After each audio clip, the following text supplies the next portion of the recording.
Hi and welcome to this episode of Watercolour Whizz. This time we're going to paint a gorgeous scallop shell, okay? But we're not going to paint it in the exact colours there. We're going to use two complements off the colour wheel. The complements are quinacridone rose and hooker's green. They sit opposite on the colour wheel, so we'll be using those to build form and create shadows. Okay, so first of all I'm going to mix a nice big puddle of the pink, which is the quinacridone rose, enough to do the hole inside of that shape, okay? So I'll just start adding some of this to my water.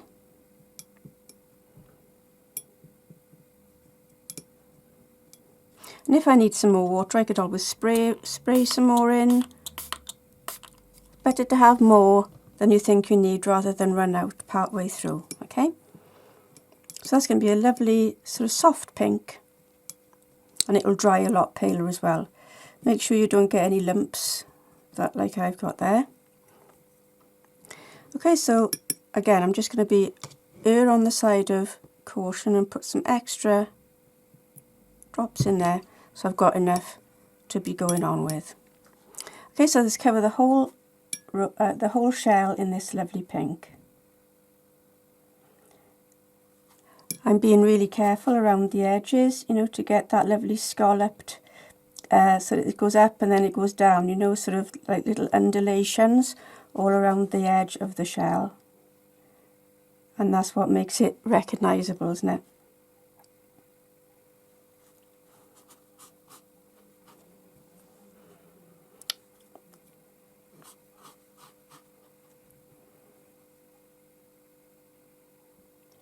And by the way, if you'd like to join my seasonal art sanctuary, you'll get a free PDF with 5 tips on how to sort of recenter yourself, regroup yourself if you're feeling a bit scattered or stuck with your sort of watercolour habits.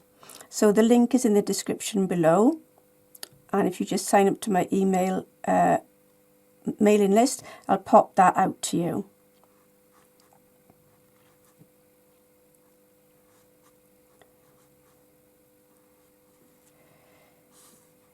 Right, so you've got the whole thing covered in pink now. And this is the fun of working in colour complements. You know, you don't have to paint the shell the colour that it appears in nature. You can go a little bit experimental and try two colours that you might never have thought of using. Okay, so that's the colour on. As you can see, it's pooling on the right hand side. So I'm just going to tip it. Make sure that's shared out so that it gets uniformly moist. Keep sharing that out. It'll start to sink in as the seconds pass by, because this is 100% cotton paper. This is actually Tumu watercolour block, and it's 100% cotton, and it's £30, 640 GSM.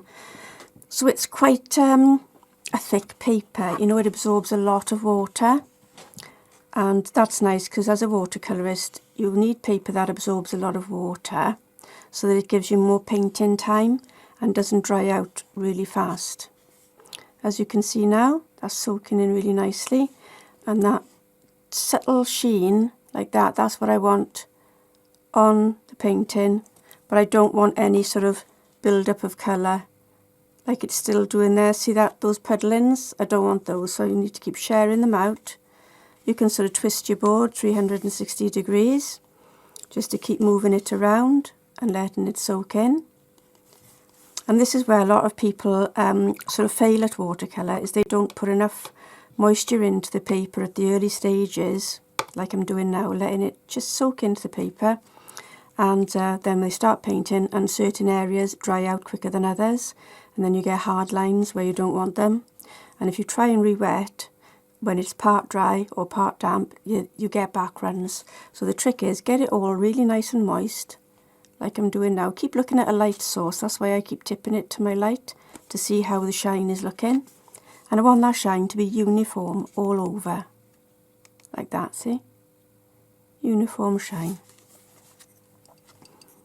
And this takes time, you can't rush it. You've got to let the water and the paper do their thing, okay? Right, that's looking nice and even now, okay? Lovely pink shell. So what I'd like to do next is darken it in some places. And if you'd like this outline, if you'd like the image and the grayscale that I've created and the outline, there'll be a link in the description to click that, okay? So as you can see from the grayscale image, there's some strong, you know, highlights, and then there's some sort of grayer tones, mid values, and then very strong dark shadows. And that's how we can see the shell. That's how we can see the scallops and the ridges, because of the different values of light and dark and grey and black on the shell. Okay, so without that contrast, our shell will look flat. Okay, so as watercolour beginners, normally we're a bit scared to go very dark. We want to keep our watercolours looking fresh, and we're scared that if we go too dark, things will start to look muddy. But if you use colour complements, your darks don't get muddy, because complements sort of help each other out. It's better than adding black, okay? Rather than add black to the rose, I'm adding a very dark green, and those two mix really nicely to give us a nice sort of contrast. So what I'm going to do now is take away that big puddle of pink, because that's way too watery now. And instead I'm just going to dip my brush, pick up some stronger pink, some more viscous pink, okay? Still looking at my image, you're still moist there. And now a tiny little bit of the green,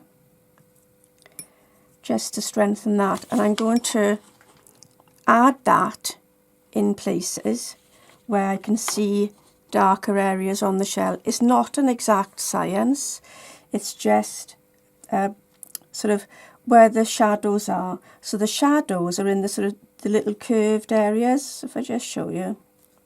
And what I do is I tend to start at the base and then go up, because then when I lift my brush, it leaves a blob at the top, which isn't so noticeable as down the bottom. Don't worry if it starts to bleed for a minute, we'll correct that. Just get these little striations in now, because this will dry a lot paler. This is the basis of our form. We can clean up any of the blobs in a minute. I'll show you how to do that. Okay, so we've got some striation. I'm just going to tip my board a little bit to make it easier to apply this.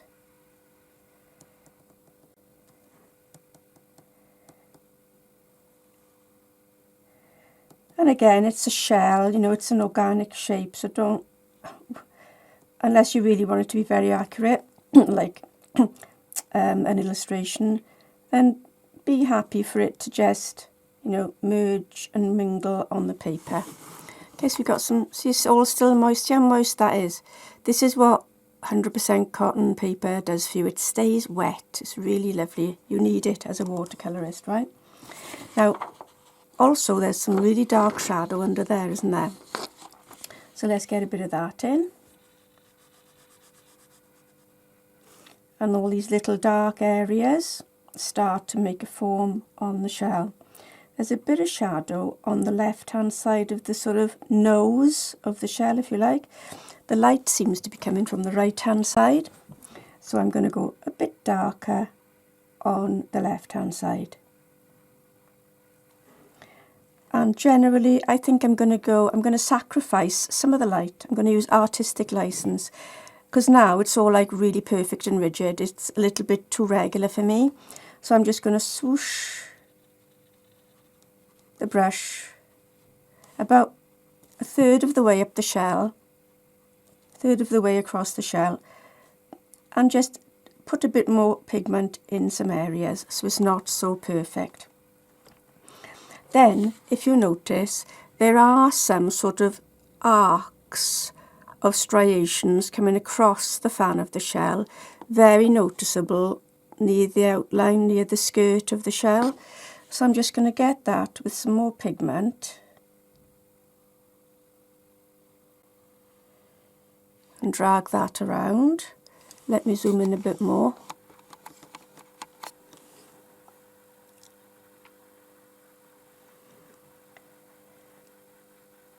And make them, you know, a little bit irregular, a couple of arcs here and there. They will fade and blend. Now before I start wiping out highlights, I'm rinsing my brush and flicking it hard again. I'm picking up some more of the viscous pigment, mixing it in the corner there because I don't want much water with this, and picking up a bit more of the Hooker's green and going much darker again, okay? Now this time I'm going to pop in some finer, darker lines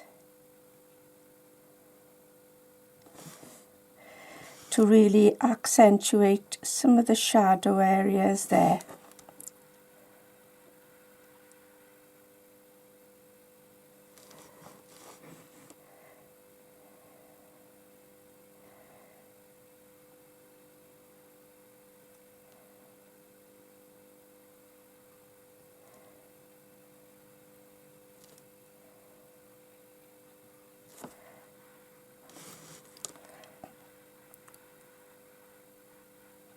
I'm bringing that in tight there. And let's have a few coming down from the top to the middle. This adds a bit of texture. So it's got a bit more texture now. These edges are catching my eye, so I'm going to blend them out. They're landing in too much of a bump, so I'm going to get rid of those and redo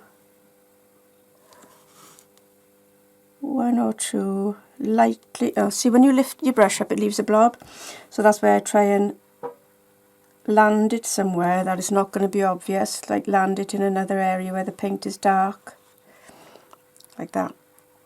There's a shadow on the tip of the nose of the shell. Right, at this stage, again, look, that is still moist. Treat yourself to some 100% cotton paper because it's what you need in painting watercolour. Right, let's get now some highlights, shall we? That's the last thing to do. All the white areas of the shell are the highlights, and we can lift out these to sort of create more foam. See, that's white. That area is grey, and then there's a black line just there. So that's what I've sort of need to do here now. I need to, out of this grey, out of this mid value, I need to lift out some highlight and in some of the other sort of rays of the shell. So let's pick out this one first. So I've got a brush that's been rinsed in water, clean water, dry it on a flannel, and then pick up, rub your brush in and twist your brush, pick out a highlight, get a nice soft highlight, rinse your brush again, rinse every time, okay? Now the light, as we said, was coming from the right hand side, so we can do that. Again, when I pick up the highlights, I'm sort of brushing it across in sections so that we keep some of the shell segments, okay? Rather than dragging it all the way down, I'll lose those arcs if I do that. So I'm just going to drag it across, rinse, dry, drag it across, rinse, dry, and select some segments you want to pull out. Haven't got to pull them all out, just enough to create that feeling of the concertina effect on the shell. Areas might sink back in because the paint is still drying, and while watercolour is still drying, it keeps moving, okay? So you need to constantly go back in and lift your highlights out again to keep that contrast of white and, well, white and pink here, but it's a mid-value pink, okay? I'm going to make this area again, artistic license, make this area a bit lighter than it actually is, because I want to emphasise that the light is coming from the right hand side. So I might even actually lose an edge here.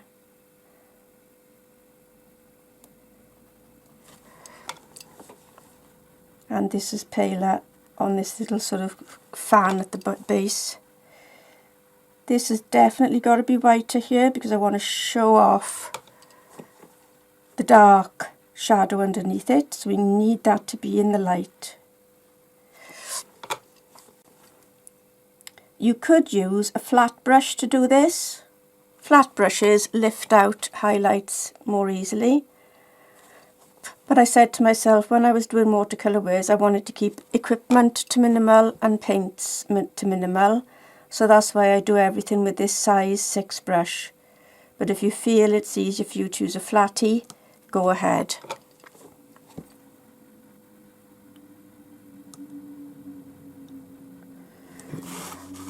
Okay. And again, if anything jars out, like that little nub there, is catching my eye, so I'm going to get a shot of that. Rub that away and lift out a bit more of a highlight.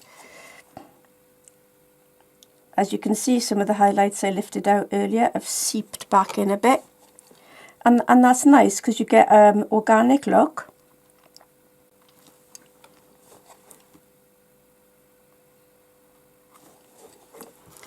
And I'm going to stop there.